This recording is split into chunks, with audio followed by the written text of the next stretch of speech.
बिस्मिल्लाहिर्रहमानिर्रहीम। मैं हूं डॉक्टर आबिद और आपने यकीनन ईसीजी का नाम तो सुना होगा।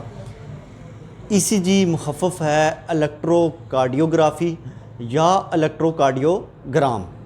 ये एक प्रोसीजर है जिससे हमारे दिल के इलेक्ट्रिकल सिग्नल्स को चेक किया जाता है। अक्सर आपने एक लंबा सा कागज़ देखा होगा जिस पर आड़ी तिरछी लकीरें लगी होती हैं। ईसीजी की नॉर्मल रेंज 120 से 200 ms यानी 3 से 5 छोटी स्क्वायर्स लाइंस हैं। ईसीजी की टोटल 12 लीड्स होती हैं जिनमें से 10 ईसीजी के लिए इस्तेमाल होती हैं।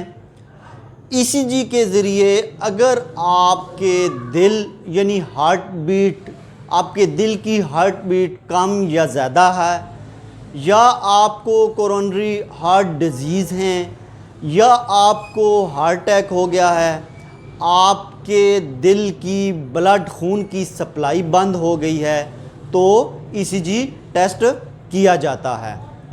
पाकिस्तान के अंदर ईसीजी टेस्ट की कीमत 500 से लेकर 1000 रुपये तक चार्ज की जाती है।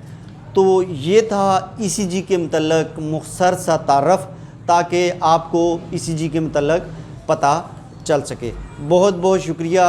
अल्लाह ताला आपका हामी हो, नासिर हो।